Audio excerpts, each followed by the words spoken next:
So it's Wednesday, August 11th, and here's the state of the garden. So the apple trees look good. The okra has come up very well in these raised garden beds.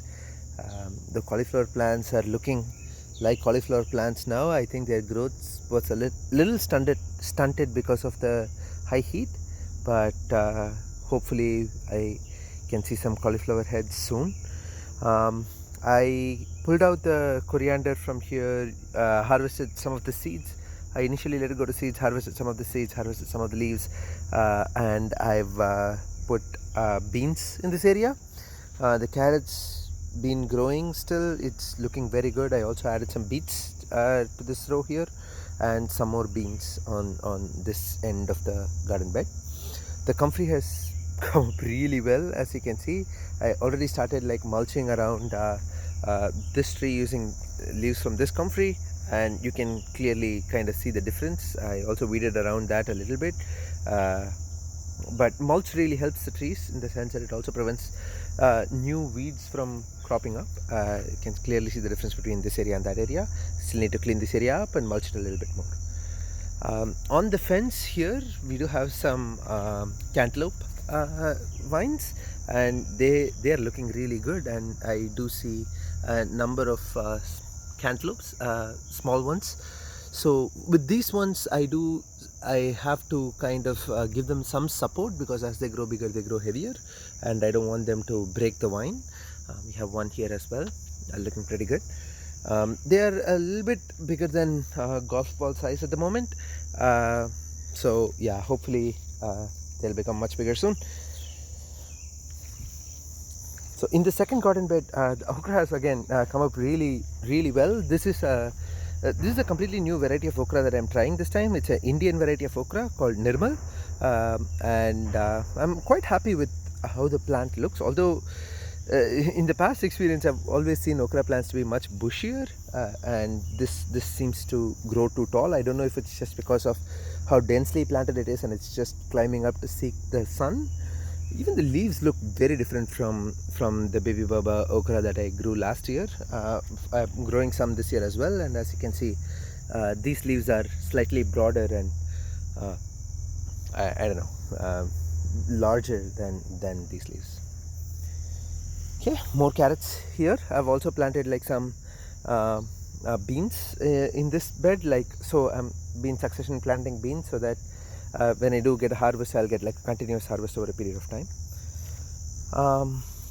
The watermelon has come up really well, and there are a couple of tiny pieces of watermelon coming up, and I'm super excited about it. So hopefully we'll have some nice and juicy watermelons later this season. I'm quite excited about that. There's one here as well. Beautiful. So this is taro that I've put in this potato bed. I harvested some potatoes, and we managed to get like 5 or 6 pounds of potatoes. It's not that big, but then again, I didn't use proper seed potatoes. I just used whatever I had left from the grocery store that started sprouting ice. But it was still a good harvest. It was quite tasty, and now the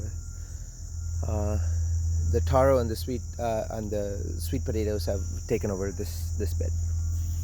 Just nice to see. We really enjoyed a lot of wildflowers in this garden bed. There are quite a bit of weeds as well, unfortunately, that kind of got mixed in and suppressed some of the nicer looking flowers.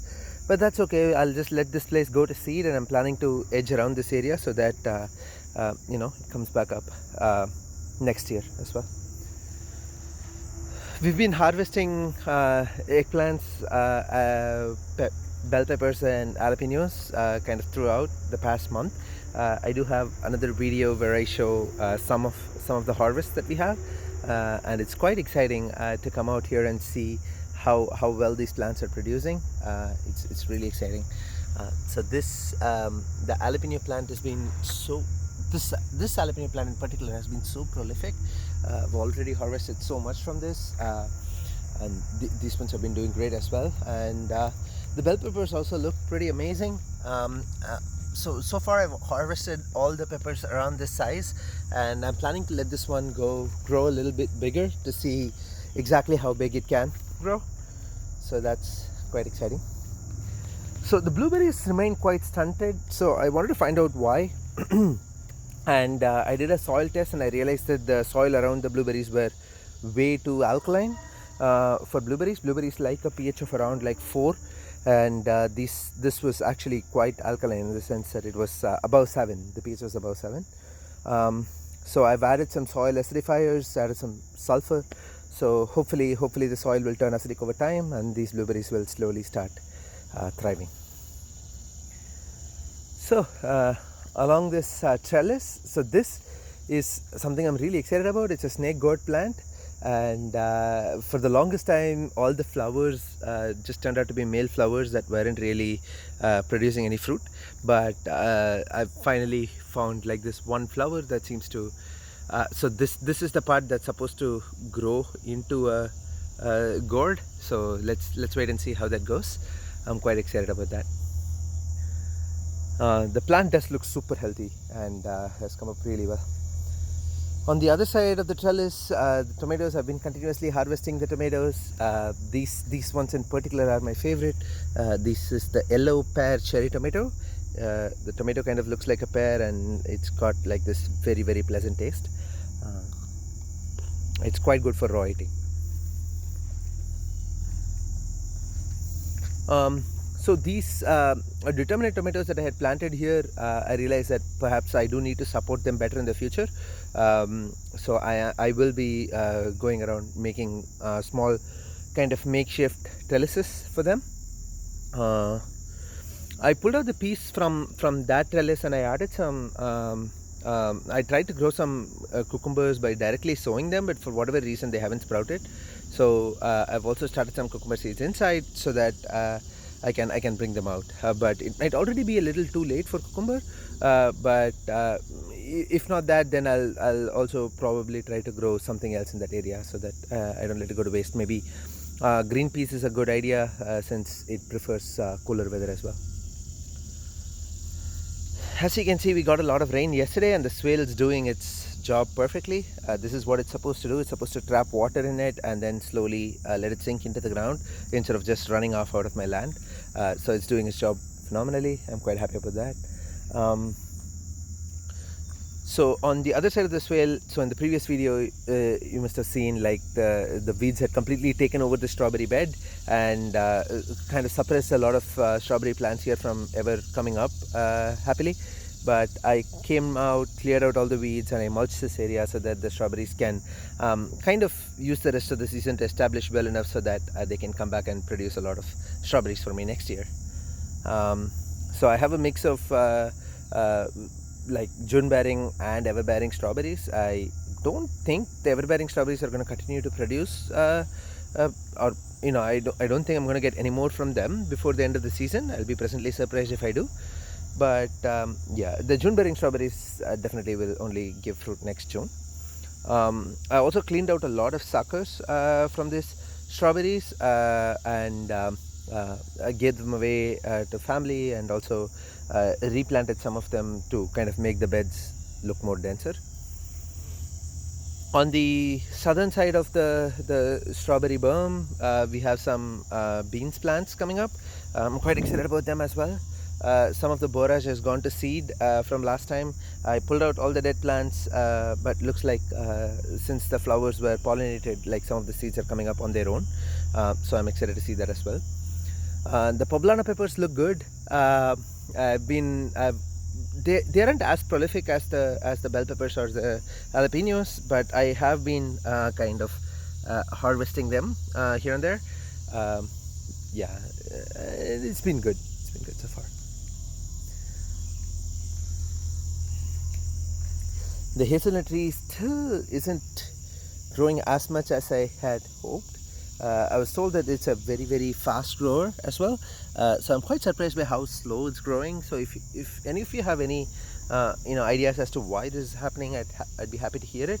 But perhaps it's just a matter of patience. Perhaps it's establishing a root system well enough before exploding next year. So I'll just have to wait and watch. The raspberries too has been extremely slow. Unfortunately, we got some heavy winds last time, and one of the branches from this tree fell pretty much exactly on top of the tiny raspberry plant and snapped it in half. I since came through, cleaned it up, and there's still like one tiny branch there with one leaf poking out.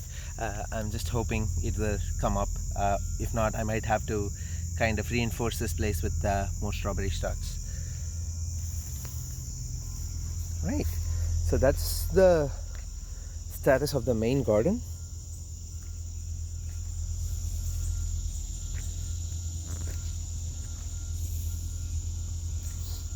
The container garden, again, nothing much changed since the last video. The tomatoes came in droves. These are determinate tomatoes, so they all fruited pretty much around the same time.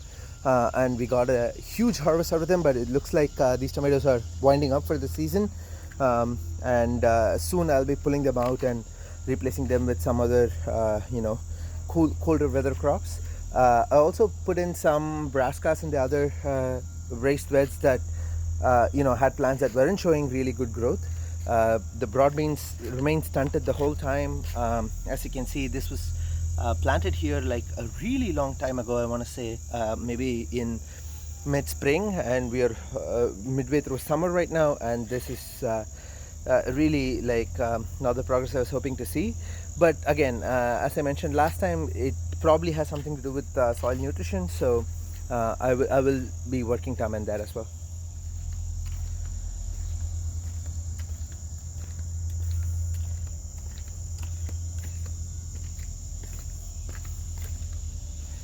On this raised bed, the situation is very similar. There was a lot of stunted growth in these grow bags. So far this year, I would say the grow bag experiment has been kind of more of a failure than a success, but I'm still holding out hope. Perhaps in late fall, I can amend it a little bit more with compost and see if I can get a reasonable harvest out of it. But yeah, that's pretty much the update of the garden today.